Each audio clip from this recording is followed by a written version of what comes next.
j'y ai mis un isolant pour pas que le tanin remonte et aussi pour préparer le support à accueillir la laque.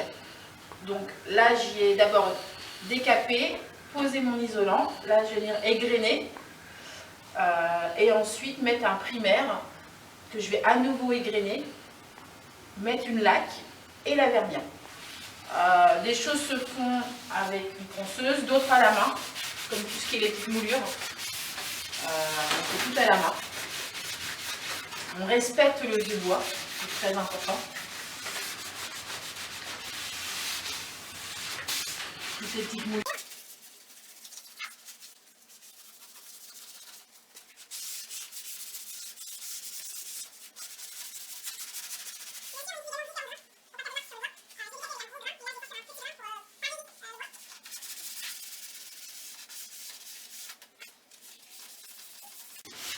Et vous passez combien de temps à peu près pour faire juste cette porte? Cette porte va se faire en plusieurs étapes. Il y a aussi le temps de séchage.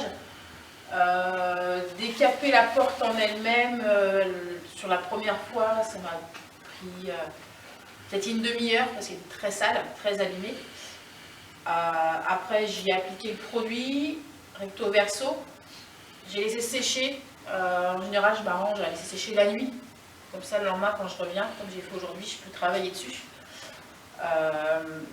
Et puis après, toutes les couches successives qu'on va mettre dessus, il faut respecter le temps de séchage pour qu'on ait une belle finition. Si on ne respecte pas le temps de séchage, c'est pas joli.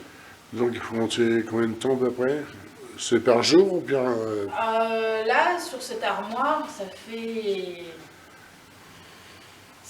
plus d'une semaine que je suis dessus. Parce que je lui ai mis un traitement pour les bêtes, je l'ai réparé, parce que j'ai une formation de menuiserie, donc je l'ai réparé, je l'ai préparé avant sa finition. La caisse est déjà finie, il ne me reste plus que les portes. D'accord. Mais que pour la porte, c'est-à-dire... Allez, avec les temps de séchage, je précise, ouais.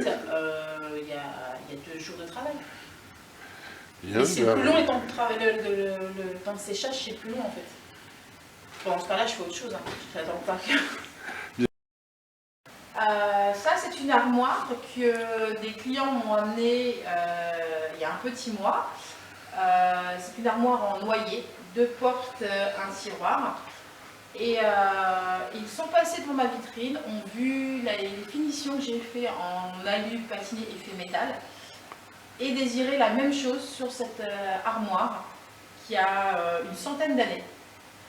Donc elle a subi un traitement pour les bêtes, je l'ai réparée et ensuite j'ai appliqué cette finition qu'on appelle alu patiné. Là j'ai surtout fait un alu avec ombrage parce que du fait qu'elle était abîmée et qu'elle avait passé les années, on ne pouvait pas la patiner sans faire ressortir trop les défauts. Donc là, j'ai juste fait un ombrage de patine. Et voilà, c'est une armoire qui partira très prochainement retrouver son propriétaire.